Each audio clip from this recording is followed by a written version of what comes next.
The first snowfall of the year always brought silence to the mountain town of Silver Ridge.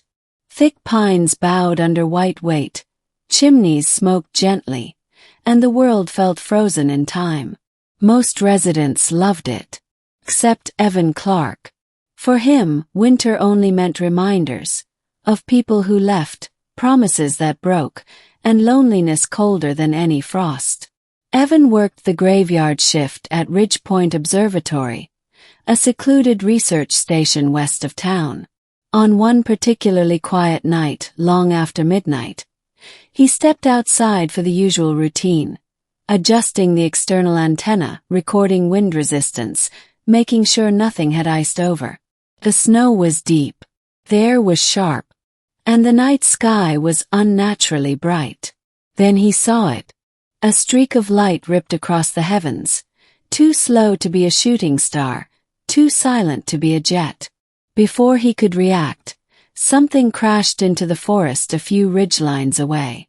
A distant burst echoed, shaking snow from the trees. Evan's heart pounded. No satellite re-entry looked like that. He grabbed his jacket and flashlight, radioed inside, just in case, and started down the slope.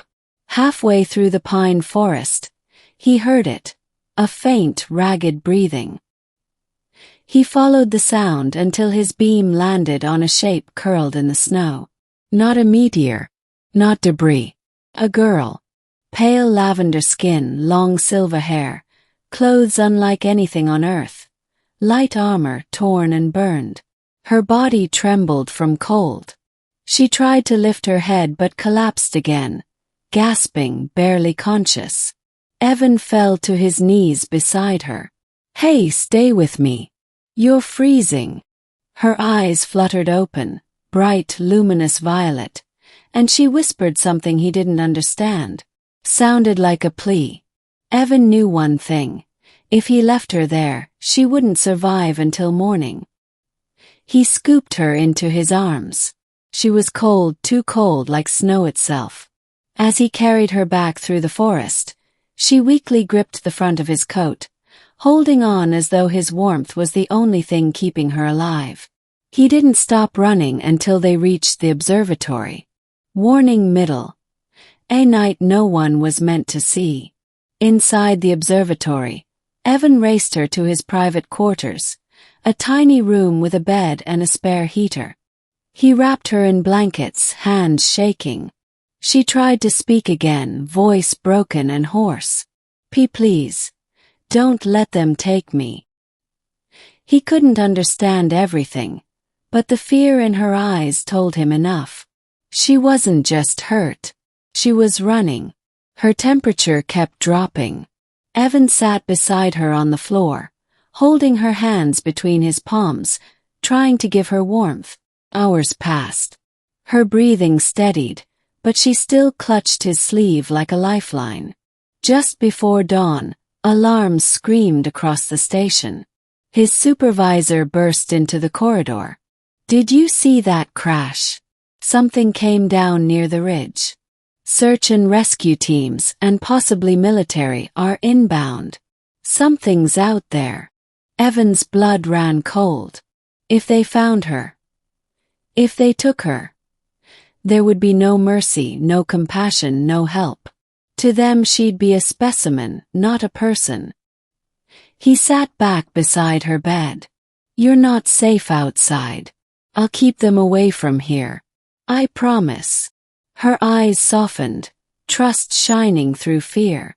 She didn't speak human language fluently, but she understood one thing.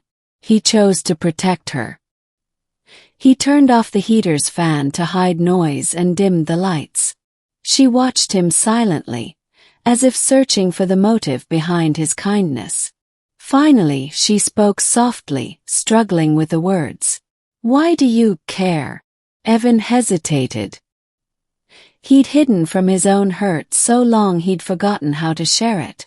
"I know what it feels like to be abandoned when you need someone most." She held his gaze a long time. Then she slowly reached out and touched his hand. "I am Lyrie of the Seraph Coalition," she whispered. I escaped captivity. They want me back because I know things they fear. Her voice shook. I don't want to go back. I'd rather die in snow. Evan squeezed her hand. You're not dying. And you're not going anywhere with them. No oath, no dramatic vow, just honesty. And that was enough. Police car light the hunt. By sunrise, the mountain was crawling with government vehicles. Helicopters scanned tree lines. Armed men questioned townspeople. Agents set up a base camp not far from the observatory. As teams approached his building, Evan's heart thundered. Lyrie trembled, eyes wide. Stay here. Don't move. Don't make a sound. He covered her gently with blankets, both to hide her and to keep her warm, and stepped out to greet the search party. 2 armed agents spotted him. We're tracking activity from a downed aircraft. Did you see or hear anything? Just a sonic boom, Evan replied calmly. Probably a military test. Nothing crashed nearby. The snow's untouched. The agent studied him, waiting to see if he'd crack. He didn't. Eventually they moved on, searching the rest of the facility. Evan returned to Lyrie's side. She stared at him in disbelief. You lied for me. Because you deserve a chance to live. Her breathing hitched. Where I come from. No one risks themselves for another without reward. Evan chuckled faintly. Then maybe your world needs to learn something from ours. She didn't smile. Not exactly. But her eyes warmed. Not with dependency, but with recognition. She finally felt safe. Fire final act. Dawn, choice and freedom. The sun rose pale and golden, reflecting off the snow. Helicopters finally left the mountain range. Military trucks pulled back to the highway. The storm had passed. Lyrie sat up weakly, still wrapped in blankets, watching Evan pack supplies into his truck. You're leaving? She asked, scared again. You are, he corrected. I'm driving you to the old gorge. There's no surveillance that far out. You'll be able to signal your people safely. Lyrie stared at him, stunned. You're letting me go? Of course. Her voice was barely a whisper. I thought after all you risked, you wouldn't want me to leave. Evan knelt in front of her, meeting her eyes. You don't owe me anything. I didn't help you to keep you. I helped you because you needed someone. She blinked rapidly, like she wasn't used to kindness without a price. Evan, I will remember that. The ride to the gorge was quiet, snow dust kicking up behind the truck. Lyrie leaned her head against the window, staring at the passing mountains as if memorizing them. When they arrived, she stepped out of the truck, looking so small against the endless white valley. Evan watched as she touched a device on her wrist, sending a silent beacon into the sky. Moments later, a faint shimmer appeared overhead, the cloaked outline of a ship descending. Lyrie turned back to Evan one last time. I used to think my world was only shadows and pain, that no one anywhere would ever choose to stay when it mattered. She stepped close, so close the snowfall settled in her silver hair. But you stayed beside me through the cold, through fear, until dawn. She placed her palm to his chest, a gesture from her culture. Not romantic, not possessive, just gratitude deep and sacred. If our paths ever cross again, she whispered, I will stand beside you the same way you stood beside me. He swallowed hard. I'd like that. The ship descended. Light swallowed her form. Just before she vanished inside, she looked at him with a soft, final smile. You saved more than my life, Evan Clarke. You saved my belief in people. Then she was gone. Blue heart ending, the memory that stayed. The mountain returned to silence after the ship disappeared. Evan stood alone in the snow, breath vapor curling in cold air.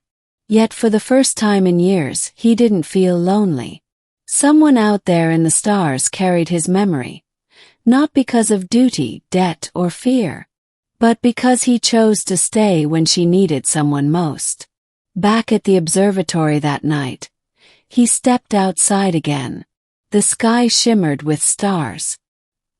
He whispered into the cold air, "Wherever you ended up, I hope you made it home." He didn't expect an answer, but far beyond the clouds, a streak of violet light flashed across the sky. Slow, deliberate. Signal. Message. Promise. He smiled, the first real smile in a long time, and whispered back, "Someday." And the night, once lonely and unforgiving, suddenly didn't feel so cold anymore.